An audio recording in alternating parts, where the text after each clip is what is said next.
The movie unfolds in the year 2071 in the city of Moscow. The surroundings depict how the planet Earth has greatly suffered from the intergalactic war fueled by Cherno, an evil scientist who dreams of conquering the entire universe. He is regarded as the most dangerous prisoner, turning his experiments as weapons that threaten lives. 20 years after the war, the humans, also known as Earthlings, still face hardships and struggle to sustain their basic needs.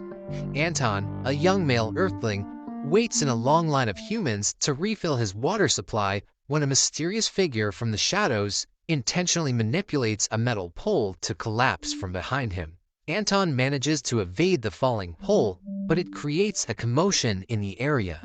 The humans in line stare at him in dismay, accusing him of being plagued by bad luck out of the annoyance at the continuous accidents involving him. Meanwhile, the mysterious figure, who turns out to be Cherno's daughter, Valia, reports back to her father in his gigantic spaceship-turned-prison. Valia's consistent failed attempts to stimulate Anton's DNA upsets Cherno. His latest invention, called the protogene, a combination of unique cells, is about to run out. The last remaining protogene is revealed to be within Anton's DNA, and it serves as the only key to his freedom. As a result, Cherno continually pressures her to keep on pursuing Anton and kill him for good, to which Valia feels heavily burdened. While Cherno's prison resides in the Earth's deep underground, another huge spaceship hovers right above it inside the city. This spaceship is displayed as a dandelion-shaped stadium that caters to a high-risk flying sport known as Cosmoball. In this sport, intergalactic teams of 4 must kick the destructive ball of energy called Wave Eater 5 times to open their opposing team's goal and score a point. 3 gifted humans, Fan, Natasha, and Pelly, make up the Team Earthlings, in which they all skillfully strike their opponent's goal open amidst being outnumbered. The game is broadcasted everywhere above the skies of the Earth in big holographic scenes, serving as the humans' greatest source of entertainment. On the contrary, Anton is frustrated at the impact brought by Cosmoball to the humans. He calls them out for being too immersed in a game when there are far better things to focus on, such as getting a job and dealing with hunger. Back in the stadium, the Earthlings and their current opponent, the Sarusians, both succeed at opening their opposing goal zones. Stan, a star player of the Sarusians, strikes a goal and they take the lead against the Earthlings by 1. In fact, the Wave Eater is one of Cherno's inventions. In the midst of transporting another Wave Eater to the playing field, Cherno successfully intercepts the transfer and instead tosses the wave towards the machines. A few machines smash to bits, severely injuring the guards in the process. This urges Bello, the head of the Galactic Cosmoball League, to momentarily halt the game and inform the players about the sudden technical difficulty. The guards regain control of the Wave Eater, and the game resumes as soon as the ball reaches the playing field. Though the game ends in a draw, it is the first time in history that the Earthlings triumphantly make their way to the finals, earning a loud cheer from the human spectators in and out of the stadium. Cherno, on the other hand, shouts in anguish at the sight of his creation turning into lumps of rock. The night emerges and Anton comes home to his sick mother. He finds out that his mom has been lying about her medical supply and pretends to be fine. Anton rushes to the pharmacy, where he comes across a young woman named Anya. The two of them break into the pharmacy to steal some food and medical supplies, but the alarm immediately catches the attention of the police. 2 police officers, led by Captain Vasily, catch up to them. Anton pretends to surrender alone and distracts the officers while Anya remains hidden. He manages to create an opening by distracting them and is able to run away. Just then, Anton runs and crashes onto a rushing vehicle, causing him to shout in panic. Vasily checks the front of the truck only to find nothing else but the stolen medicine spilled all over the floor. They leave the place in confusion, while Valia, who has effectively concealed herself as the driver of the truck, grins in satisfaction. Later, it is revealed that Anya is also Valia, who has been following Anton all this time. Anton's fear has activated the protogene and his teleportation ability for the first time, as he teleports uncontrollably a few miles away from his previous location. Disguised as Anya, Valia lures Anton to her basement and captures his attention through their common interests, such as their shared dislike for Cosmoball and their desire to help their sick parents. Anton listens intently, oblivious of why Anya pulls a few strands of his hair to collect a portion of the protogene from his DNA. Anya brings the hair strands to her father. However, the protogene barely responds because of the inadequate amount. Meanwhile, Anton comes back home surprised at the sight of Bello and the Team Earthlings in their house. Bello confirms Anton's teleportation ability and expresses his interest in recruiting him as the fourth player of the Team Earthlings. Anton strongly declines, telling them that he does not like Cosmoball and that he has to take care of his sick mom. Natasha steps in and insists on finding a cure for his sick mom in exchange for his approval. She convinces both Bello and Anton, and they seal the deal with a handshake. Anton is instantly brought to the stadium ship, where he marvels at every sight. During his checkup, Bello takes a sample of Anton's genetic material in order to generate his very own Sputnik, a droid that will serve as his gear and buddy during the games.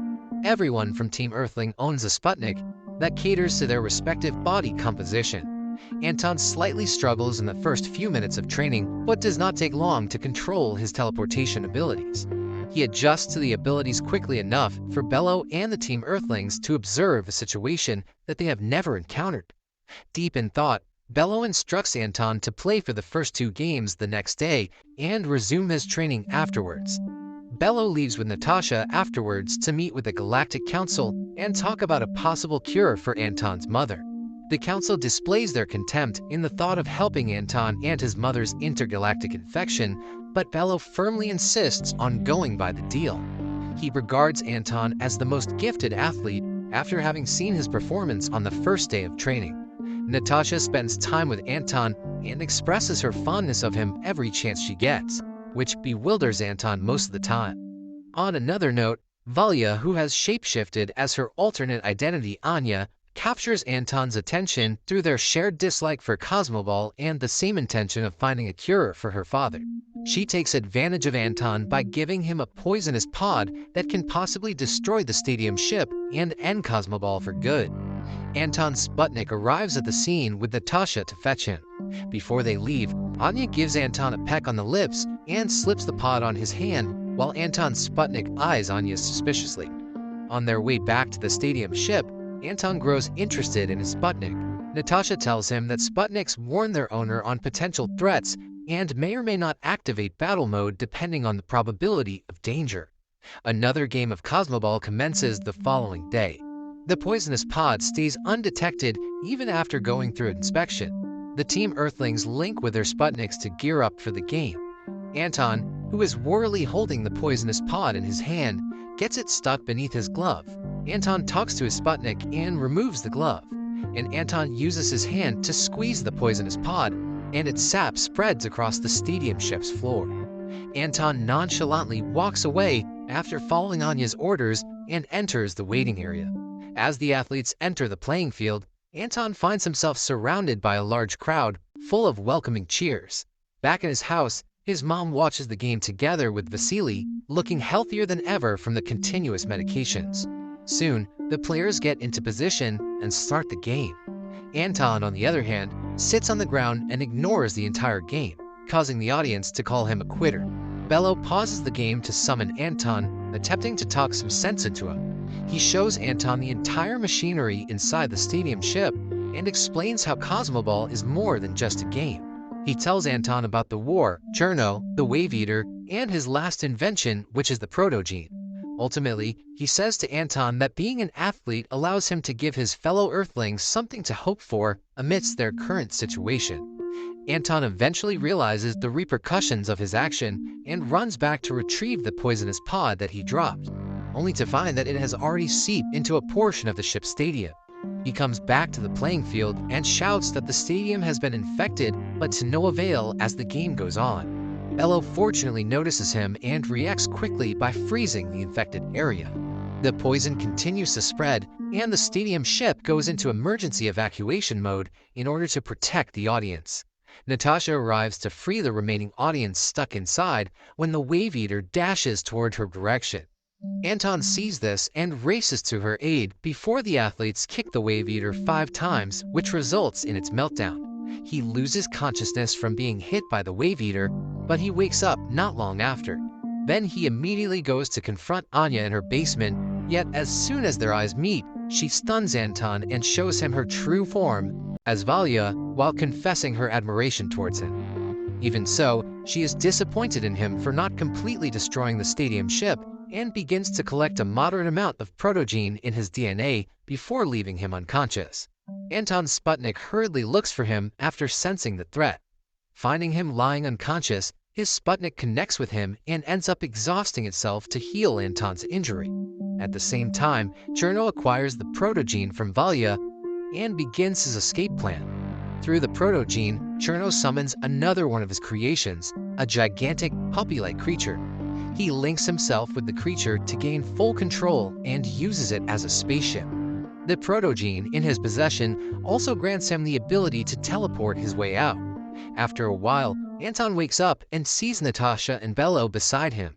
Somewhere inside the same basement, Bello hears Cherno calling his name. Cherno addresses Bello as his creator and invites him to join forces with him. Natasha becomes confused upon hearing this. She questions him up front, but Bello shrugs her off.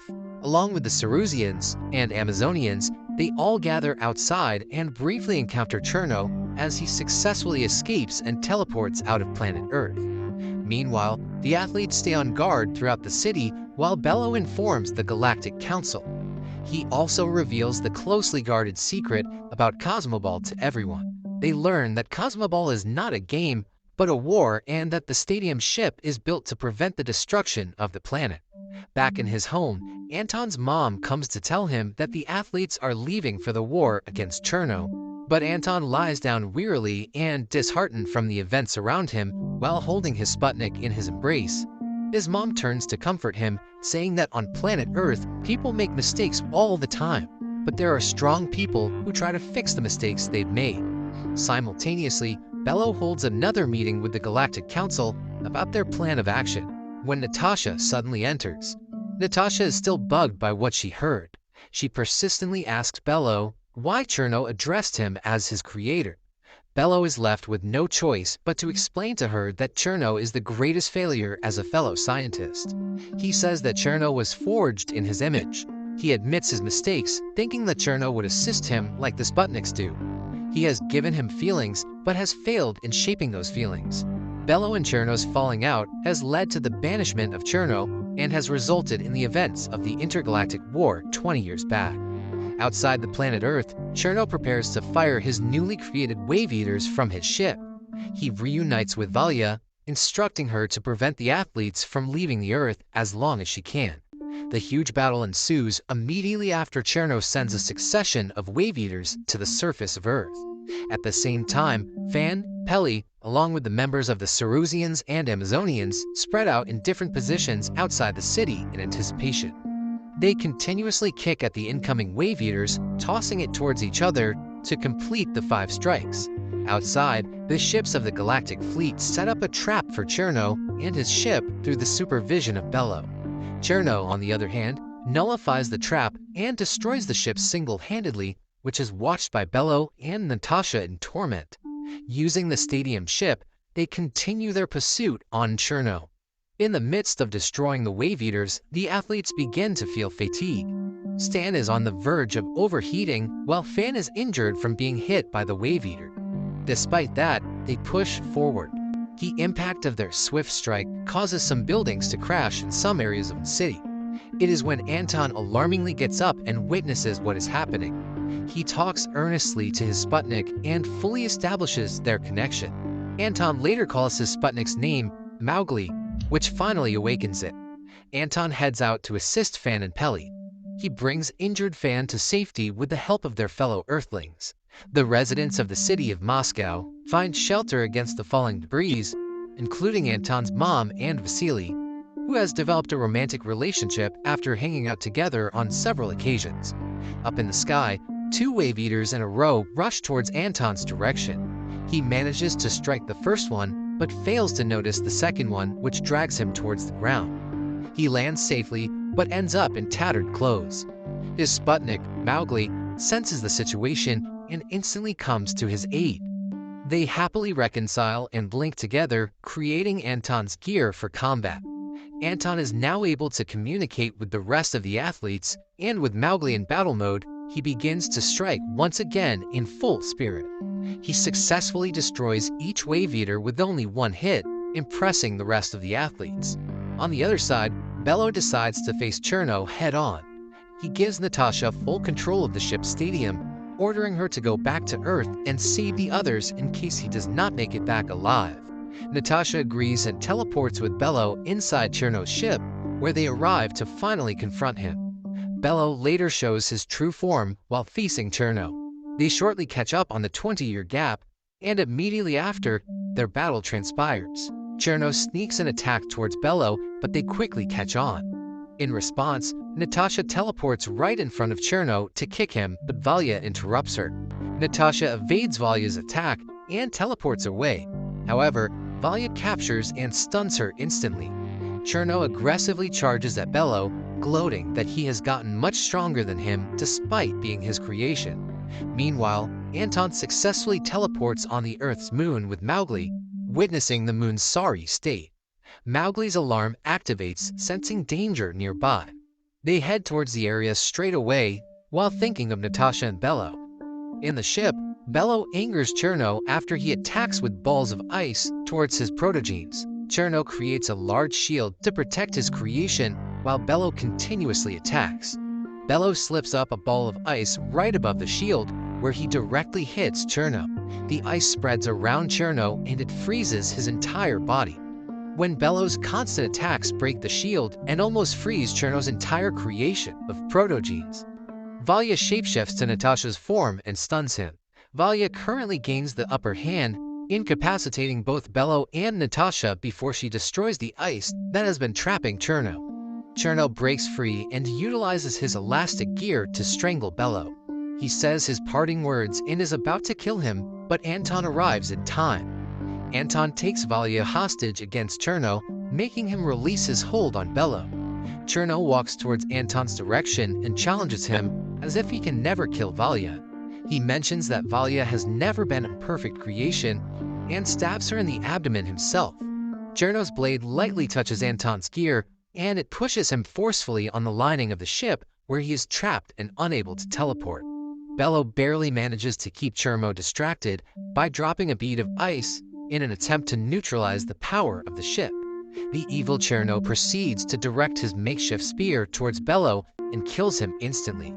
Anton takes the chance to connect with the ship itself through their shared cells. He meets the puppy-like creature and it wildly chases him. As Anton nears the exit, he decides to stop and directly faces the creature instead. The wild creature is taken aback, its limbs coming to a full stop in front of the Earthling. They both stare at each other for a moment, and Anton later protests vehemently at the creature for its threatening behavior. It roars at him in reply before it senses their connection. Pushing further, Anton calms the creature by lightly touching its head. Soon enough, he successfully establishes trust with the creature, enabling him to break free of the lining of the ship. Furthermore, the creature grows fond of Anton, which ultimately destroys its connection from Cherno. Cherno tries to resist and exclaims that he is the master, but the creature no longer listens to him. He is mercilessly ejected out of the ship and tossed onto a massive ball of hot gas, where he melts to death. Natasha regains control of her body after being released from the trap. Anton teleports back to her, and together they return to Earth. On Earth, the citizens have grown tired of hiding. They become determined to survive and gather to fight for humanity. Through Valya's lead, they go to position, ready to fight the wave eaters coming their way, when all suddenly stop and stay in place after Cherno's defeat. Claiming their victory, the residents of the city of Moscow cheer out loud. After some time, the city is brought to better shape under the leadership of Natasha. The energy from the remaining wave eaters has been harnessed to restore and improve the way of life on Earth. In her speech, she stresses that it is the time for Earthlings to live, not just survive. It is broadcasted all over the planet, with everyone honoring Bello's sacrifice. The movie concludes with the Team Earthlings reuniting after Natasha's speech along with Anton's mom, new stepdad Vasily, Mowgli, and the creature who he now calls Kid.